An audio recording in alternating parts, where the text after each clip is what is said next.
Good evening po sa lahat. So, itutuloy ko lang yung vlog ko dun sa disability benefit ng SSS.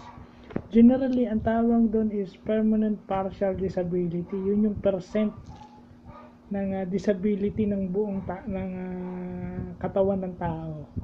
So, kasi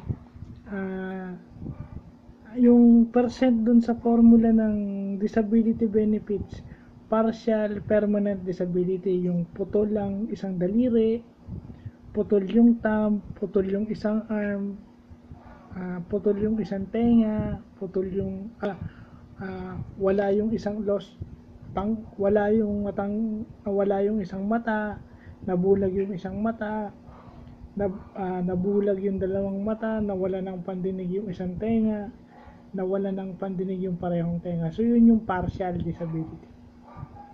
Kasi partial, kasi ano yun kumbaga from the normal person, parang nahirapan ka na without your senses or without your body part. Kaya partial, kasi hindi ka naman totally nahihirapan. That was you call partial permanent. Kasi permanent na yun, hindi na maibabalik yung nawala sa'yo. Kasi pag sinabi mo namang temporary disability, after a year or 6 or months, babalik ka na dun sa normal average na kung ano ka bago ka na aksidente or na-injured usually. So yun yung temporary disability. Pag sabi mong permanent partial, ibig sabihin, hindi ka totally disabled, but dahil nawalan ka ng isang body part, na amputate ka or nawala yung hearing mo, and then you are considered a disabled, at lalo na yung hindi gagaling. Wala ka nang, kumbaga kailangan mo nang mag-hearing aid para lang makarinig ka. Yun yung permanent partial disability. So ang formula nun is yung percent ng disability, basta percent siya, times yung weeks. Okay? So yung partial permanent disability rate is yun naman yung rate na matatanggap mo based dun sa PPD mo. Sa ibang bansa meron yan, pero sa SSS ang inaano lang ata is yung permanent partial disability. Kasi pag nag-vlog na ako about multiple, so ito lang yung continuation nun, ang tagal, almost a year ata nung naano ko na yung multiple disability, almost a year na. But ito kasi is yung permanent partial disability. So magandang malaman natin kasi doon sa Denmark, 'di ba, yung may figure na ginawa, may chart na ginawa yung Denmark. So magbibigay lang ako ng mga nakuha ko ron.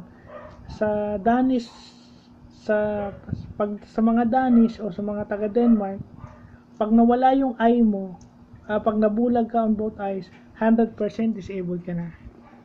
And dun sa arm naman, dahil most people are right-handed, mas malaki yung percentage na mawala yung body part na nasa right side mo compared to the left side. Diba, mawalan ka ng right arm 70%, pero mawalan ka ng left arm, kung right-handed ka, 65% lang. Kasi siyempre, assuming nila lahat ng tao kasi it's right-handed, so ang usually ginagamit nila is kanan. Okay? Kasi bibira lang yung kaliwete. Isa na ako sa kaliwete. So, yun yung magandang natututunan natin ngayon, yung permanent partial disability. Well, as a PWD officer, myself, dito sa Barangay Molino 2, it's my responsibility to know these concepts about PWDs. No excuses. And as a PWD myself, kasi forever na tong pagiging PWD ko, it's my responsibility to know and remember these concepts, took it to heart. So yun lang yung magandang nalalaman natin ngayong araw na to. Yun lang, i-share ko rin ito sa Disability Forum page, at siguro by tomorrow sa page namin.